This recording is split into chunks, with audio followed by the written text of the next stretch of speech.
Yeni bir videodan daha herkese merhaba. Ben Sefa Kandemir. Yeni Mercedes-Benz Citan.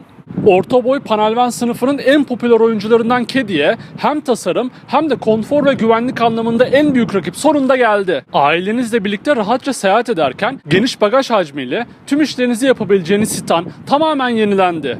Şimdi gelin yeni Citan'da bizi neler bekliyor? En büyük rakibi Caddy'ye karşı başarılı olabilecek mi? Tüm bu soruların cevaplarını en anlaşılır şekilde öğrenip yeni Citan'ı yakından tanıyalım. Videoya geçmeden önce bizi abone olmadan takip eden sevgili izleyicilerimize kanalımıza abone olmalarını, videoyu beğenmelerini ve sevdikleriyle paylaşmalarını hatırlatmak istiyorum. Şimdiden çok teşekkürler.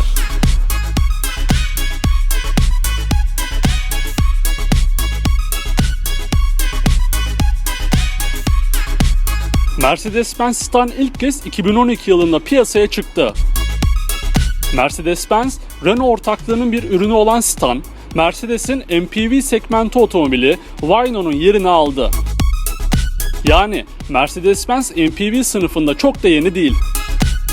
Hem panel van yani odağının yük taşımak olduğu kapalı kasa olarak hem de tourer yani iş ile ailenizin konforunu tek bir yerde toplayabileceğiniz camlı modelinin bulunduğu yeni Citan'a önden baktığımızda onun orijinal bir Mercedes olduğunu hissediyoruz. Donanım paketine göre LED teknolojisine sahip olarak satın alabileceğiniz farları, ortasında büyükçe bir Mercedes yıldızının olduğu panjuruyla oldukça karizmatik görünen yeni Citan'ın ön tasarımını gerçekten beğendim. Önceki nesliyle kıyaslandığında alçalan burnu sayesinde Mercedes-Benz'in yeni tasarım diline hitap eden Citan'ı ikiz kardeşi Kangoo ile kıyasladığımızda aradaki farkı daha net biçimde anlıyoruz. Bununla beraber donanıma göre değişen gerçek havalandırma çıkışlarına sahip çift renk tampon tasarımı benden tam puan almayı başarıyor. Peki yeni Mercedes-Benz Citan'ın profiline geçtiğimizde bizi neler bekliyor? Buyurun öğrenelim. Yeni Citan ile yeni Kangoo'nun profillerini kıyasladığımızda tıpkı önceki neslinde olduğu gibi tamamen aynı tasarımda karşılaşıyoruz. Yeni Citan'ın profili öne doğru alçalan tasarımından dolayı rüzgar direncine karşı daha iyi bir performans sergiliyor.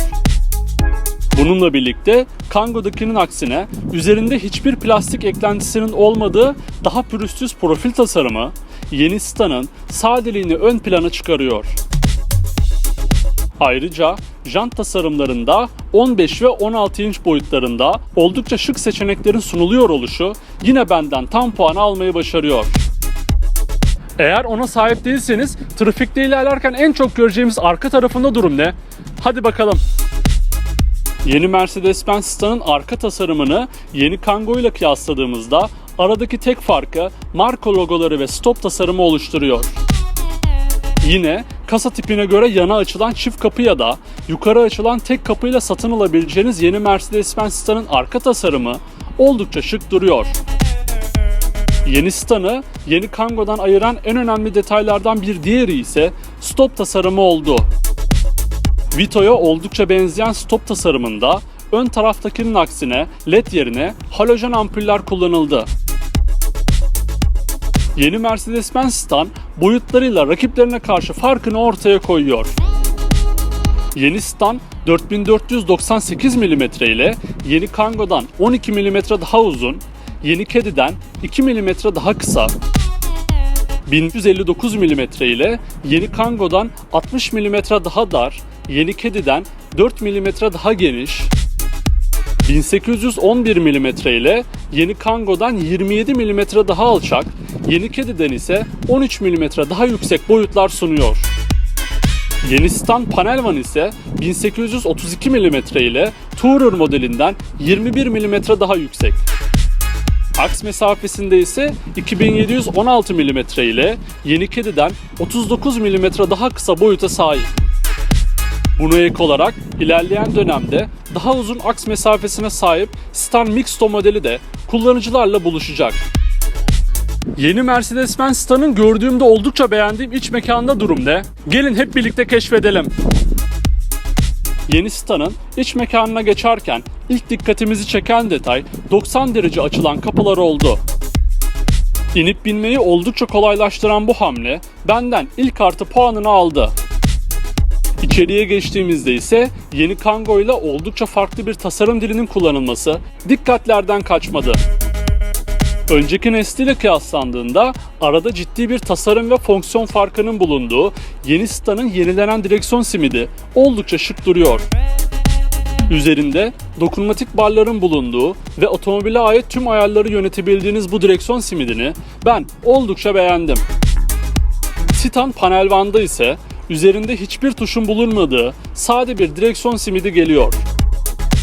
Direksiyonun hemen arkasında renkleriyle oldukça şık duran analog hız ve devir göstergeleriyle ortada büyükçe bir renkli yol bilgisayarı yer alıyor.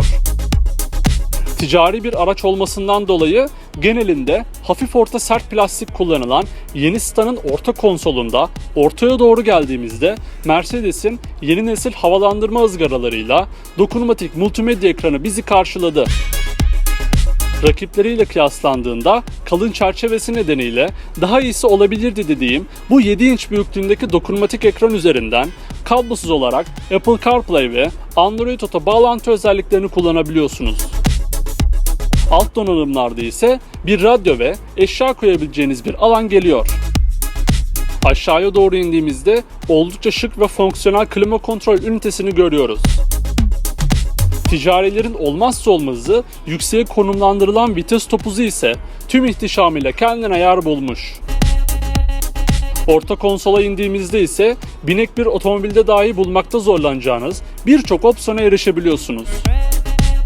2 adet USB-C girişi, 1 adet 12 volt soket girişi ile kablosuz şarj pedine yeni Mercedes-Benz Citan'da sahip olabilirsiniz. Bununla birlikte 2 adet bardaklık ve kol dayamanın içinde derin bir saklama alanı da kullanımınıza sunuluyor. Ayrıca işlevsel detaylarıyla da kullanıcı dostu çözümler sunan yeni Citan'da ön konsol üzerinde kapaklı saklama alanı ve telefon tutucuyla başüstü saklama alanı da bulunuyor. Yeni Mercedes-Benz Citan'ın arka tarafına geçmek için isteğe bağlı olarak iki tarafta da bulunan kayar kapılara sahip olabilirsiniz. Arka tarafta Citan Tourer modelinde 3 adet tekli koltuk bizi karşılıyor. Üzerlerinde Isofix bağlantı noktalarının bulunduğu bu koltuklara çocuk koltuğunuzu rahatlıkla yerleştirebilirsiniz. Akılcı çözümlerin arka tarafta da sunulduğu yeni Citan Tourer'da otomatik camlar ve oldukça fonksiyonel bardaklıklı tepsiler bulunuyor. Bagaj hacmi tarafında ise Panel One ve Tourer olmak üzere yeni Citan'ı iki farklı kasa tipinde tercih edebiliyorsunuz. Tamamen yatan koltuklarıyla tüm işlerinizde maksimum kolaylık sağlayan yeni Citan'da 782 kilograma kadar yük taşıyabiliyorsunuz. Şimdi de gelin yeni Citan gibi bir ticaride bulunup adeta size otomobil konforu yaşatacak güvenlik ve sürücü yardımcı özellikleri neler hep birlikte öğrenelim. Yeni Mercedes-Benz Citan'ın sürüş karakterini ortaya koyan süspansiyon sistemi için ön tarafta MacPherson bağımsız süspansiyon sistemi kullanılırken arka tarafta ağır yükleri rahatça taşıyabilmek adına torsiyon yani bağımlı süspansiyon sistemi kullanılıyor. Bununla birlikte yeni Citan'da standart olarak 6 adet hava yastığı bulunuyor. Ayrıca standart olarak sunulan özelliklerin arasında yokuş kalkış asistanı, şiddetli rüzgarlarda aracın dengesini koruyan yan rüzgar asistanı ve yorgunluk tespit asistanları bulunuyor. Bunlara ek olarak satın alabileceğiniz diğer güvenlik özellikleri ise şu şekilde. Yaya, bisikletli veya araçlara tehlikeli şekilde yaklaşırsanız aracı durduran aktif fren asistanı, 70 km/saat hızlardan sonra devreye girip yeni Citan'ı şeritte tutan aktif şerit takip sistemi, kör noktanızda kalan araçları aynalar üzerindeki uyarı ışıklarıyla size gösteren kör nokta uyarı sistemi, yol üzerindeki hız sınırlarını okuyarak hız aşımında sesli olarak sizi uyaran hız sınırı asistanı yer alıyor. Ayrıca MPV sınıfında bir devrim olabilecek aktif mesafe asistanı Distronic ile yeni Citan trafik ile uyumlu halde siz gaza ya da frene basmadan ilerleyebiliyor. Aktif direksiyon yardımcısı ile de özellikle bol virajlı yollarda şerit takibi yaparak yarı otonom sürüş deneyimini size yaşatıyor. Son olarak LED teknolojisiyle otomatik yanan uzun far asistanına yeni standa sahip olabilirsiniz. Peki yeni Mercedes-Benz Citan'dan en verimli şekilde yararlanmanızı sağlayacak tamamen yenilenmiş motor seçenekleri ve şanzıman özellikleri neler? Öğrenmeye hazır mısınız? Yeni Citan'da panel van ve tourer kasa tiplerine göre değişiklik gösteren, ikisi benzinli, 3'ü dizel olmak üzere 5 farklı motor seçeneği sunuluyor. Tamamı 1.5 litre hacmindeki dizel motorların ilk sırasında 75 beygir güç, 230 Nm tork üreten 108 CDI kodlu motor yer alıyor. İkinci sırada 95 beygir güç, 260 Nm tork üreten 110 CDI ve üçüncü sırada ise 116 beygir güç, 270 Nm tork üreten 112 CDI kodlu motor yer alıyor. 3 dizel motorunda ortalama yakıt tüketimleri ise 5 litre olarak kayda geçti. Tamamı 1.3 litre hacmindeki benzinli motorların ilk sırasında 102 beygir güç, 200 Nm tork üreten 110 ve en üst sırada 131 beygir güç, 240 Nm tork üreten 113 kodlu model yer alıyor. Benzinli motorların ortalama yakıt tüketimi ise 7 litre olarak kayda geçiyor.